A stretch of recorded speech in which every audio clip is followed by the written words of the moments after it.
ಸಂಭ್ರಮ ಶನಿವಾರದ ಚಟುವಟಿಕೆ 2026 ಹಿಂಸೆ ಮತ್ತು ಅಪಘಾತದ ಸಂದರ್ಭದಲ್ಲಿ ರಕ್ಷಣೆ ಮತ್ತು ಭದ್ರತೆ. ಹಿಂಸೆ ಮತ್ತು ಅಪಘಾತದ ಸಂದರ್ಭದಲ್ಲಿ ನಾವು ಯಾವ ರೀತಿಯಾಗಿ ಮುಂಜಾಗ್ರತೆ ಕ್ರಮಗಳನ್ನು ತೆಗೆದುಕೊಳ್ಳಬೇಕು, ಇದರಿಂದ ಅಪಾಯದ ಸಂದರ್ಭಗಳಲ್ಲಿ ರಕ್ಷಣೆ ಮತ್ತು ಭದ್ರತೆಯನ್ನು ಯಾವ ರೀತಿ ಪಾಲಿಸಬೇಕು ಎಂಬ ವಿಷಯವನ್ನು ಕುರಿತಾಗಿ ಈ ದಿನ ನಮ್ಮ ತರಗತಿಯಲ್ಲಿ ಮಕ್ಕಳಿಗೆ ಪೋಸ್ಟರ್ ತಯಾರಿಕೆಯ ಮೂಲಕ ಜಾಗೃತಿಯನ್ನು ಮೂಡಿಸಲಾಯಿತು.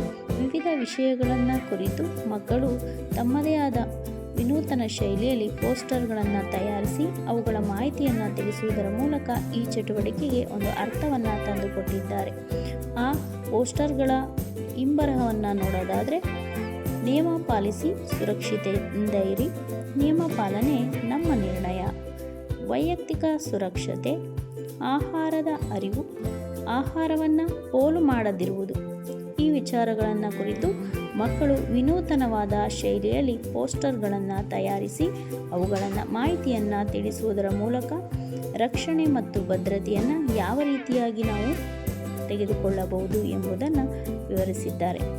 ಅದೇ ರೀತಿಯಾಗಿ ಮುಂದುವರೆದ ಭಾಗದಲ್ಲಿ ಪ್ರಥಮ ಚಿಕಿತ್ಸಾ ಪೆಟ್ಟಿಗೆ, ಪ್ರತಿಯೊಂದು ಶಾಲೆಯಲ್ಲಿ ಇರುವಂಥ ಪ್ರಥಮ ಚಿಕಿತ್ಸಾ ಪೆಟ್ಟಿಗೆಯಲ್ಲಿ ಬರುವಂಥ ವಸ್ತುಗಳನ್ನು ಉಪಯೋಗಿಸಿಕೊಂಡು ನಾವು ಯಾವ ರೀತಿ ಅಪಘಾತದ ಸಂದರ್ಭದಲ್ಲಿ ಸೂಕ್ತ ಪ್ರಥಮ ಚಿಕಿತ್ಸೆಯನ್ನು ನೀಡಬಹುದು, ಅದರಿಂದಾಗುವಂಥ ಉಪಯೋಗಗಳನ್ನು ತಿಳಿಸುವುದರ ಮೂಲಕ ಈ ಕಾರ್ಯಕ್ರಮದ ಅರ್ಥವನ್ನು ಇನ್ನಷ್ಟು ಹೆಚ್ಚಿಸುವಲ್ಲಿ ನಮ್ಮ ಮಕ್ಕಳ ಪಾತ್ರ ಬಹುಮುಖ್ಯವಾಗಿರುತ್ತದೆ. ಈ ವಿಚಾರಗಳನ್ನು ನೋಡಿ. ಪತ್ರ ಅಪಘಾತಗಳ ಭದ್ರತೆ. ಸಾಹಸಕ್ಕಿಂತ ಸಂಯಮ, ಸುರಕ್ಷತೆ ಮುಖ್ಯ. ಸುರಕ್ಷಿತವಾಗಿ ಜೀವನ ಸಾಗಿಸೋಣ. ರಕ್ಷಣೆ ಮತ್ತು ಭದ್ರತೆ. ಅಪಾಯದ ಸಂದರ್ಭದಲ್ಲಿ ರಕ್ಷಣೆ ಮತ್ತು ಭದ್ರತೆ ಅವಶ್ಯಕ. ನಿಯಮ ಪಾಲಿಸಿ ಸುರಕ್ಷಿತವಾಗಿರಿ. ಸುರಕ್ಷತೆ ಪ್ರಯಾಣ ನಮ್ಮ ನಿರ್ಣಯ. ರಕ್ಷಣೆ ಮತ್ತು ಭದ್ರತೆ. ಊಟಕ್ಕಿಂತ ಮುಂಚಿತವಾಗಿ ಕೈ ತೊಳೆಯುವುದು.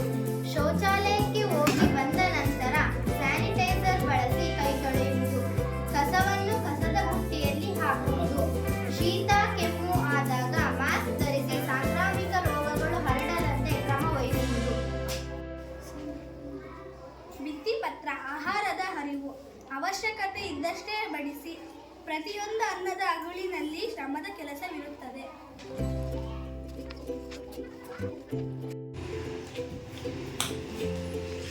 ಅಯ್ಯೋ, ಏನಾಯ್ತು ಕಾರ್ತಿಕ? ಹಾಸ್ಪಿಟ್ಲಿಗೆ ಕರ್ಕೊಂಡು ಹೋಗೋ ಮುಂಚಿತವಾಗಿ ನಾವು ಇವನಿಗೆ ಪ್ರಥಮ ಚಿಕಿತ್ಸೆಯನ್ನ ನೀಡಬೇಕು. ಇಲ್ಲ ಅಂದ್ರೆ ಅವನ ಪ್ರಾಣಕ್ಕೆ ಅಪಾಯ ಆಗ್ತದೆ. ಅದು ನಾವು ನಮ್ಮ ಶಾಲೆಯಲ್ಲಿರುವ ಪ್ರಥಮ ಚಿಕಿತ್ಸಾ ಪೆಟ್ಟಿಗೆ ತಗೊಂಡು ಹೋಗು. ಆಯ್ತು ಅಕ್ಕ. ತಗೊಳಕ್ಕ.